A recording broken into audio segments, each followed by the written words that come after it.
آپ کے لیے آج کا من، کیا آپ یہ محسوس کرتے ہیں کہ خدا نے آپ کو چھوڑ دیا ہے؟ Do you feel God has left you? تم مت ڈر کیونکہ میں تیرے ساتھ ہوں، ہراساں نہ ہو کیونکہ میں تیرا خدا ہوں۔ عیسیٰ نبی کا صحیفہ 41واں باب 10ویں آیت ہے۔ خداوند یسوع مسیح کی سلامتی ہمیشہ آپ پر قائم رہے۔ عزیزو، بعض اوقات ہمارا دشمن ہمیں جذباتی طور پر کافی متاثر کرتا ہے تاکہ ہمیں نا امیدی کی حالت میں لے جائے اور ہمیں یہ احساس ہونا شروع ہو جائے کہ ہمیں خدا نے چھوڑ دیا ہے۔ زبور 74 اس کی پہلی آیت، زبور نویس بھی اسی طرح کی جذباتی کیفیت میں مبتلا نظر آتا ہے۔ اے خدا، تو نے ہم کو ہمیشہ کے لیے کیوں ترک کر دیا؟ تیری چراگاہ کی بھیڑوں پر تیرا قہر کیوں بھڑک رہا ہے؟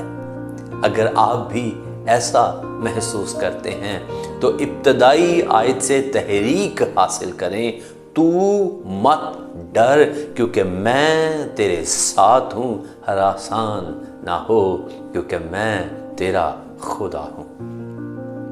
اور جان لیں کہ خدا اب بھی آپ کے ساتھ ہے، لہٰذا خوف زدہ نہ ہو یا الجھن میں نہ پڑیں۔ وہ آپ کا باپ ہے اور اس نے آپ کو مضبوط کرنے اور مدد کرنے کا وعدہ کیا ہے۔ وہ آپ کو اپنے راست بازی کے دائیں ہاتھ سے سنبھال لے گا۔ اس کے وعدوں میں زندگی گزارنا سیکھیں۔ وہ اپنے وعدوں کو پورا کرنے کے لیے بیدار رہتا ہے۔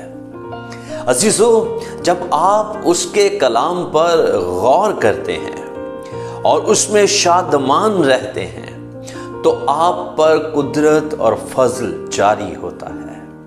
زبور 1 اور اس کی 2 اور 3 آیت کلام ہمیں سکھاتا ہے، بلکہ خداوند کی شریعت میں اس کی خوشنودی ہے اور اسی کی شریعت پر دن رات اس کا دھیان رہتا ہے۔ وہ اس درخت کی مانند ہوگا جو پانی کی ندیوں کے پاس لگایا گیا ہے، جو اپنے وقت پر پھلتا ہے اور جس کا پتا بھی نہیں مرجھاتا۔ سو جو کچھ وہ کرے بارور ہوگا۔ کلام خدا پر توکل کرنے سے آپ کے پاس اتنی توانائی اور خدا کی روح کی پشت پناہی ہوگی کہ آپ نا امیدی کے بھنور سے نکلنے میں کامیاب ہو جائیں گے۔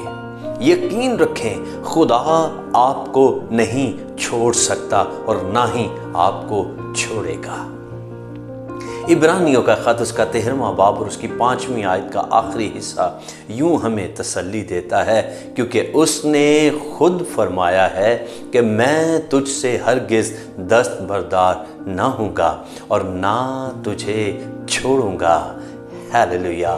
وفادار خدا کی تمجید ہو۔ عزیزو، اگر آپ ان پیغامات سے برکت پا رہے ہیں تو برائے مہربانی ذمہ داری سمجھیں اور اس برکت کو دوسروں کے ساتھ بھی بانٹیں، شیئر کریں، سبسکرائب کریں، اپنے عزیز و اقارب کو اس کے تعلق سے بتائیں۔ اپنی رائے اور دعا یا درخواست بھی ہمیں ضرور بھیجیں، ہم آپ کے لیے دعا کو ہیں۔ شکریہ۔ خداوند آپ کو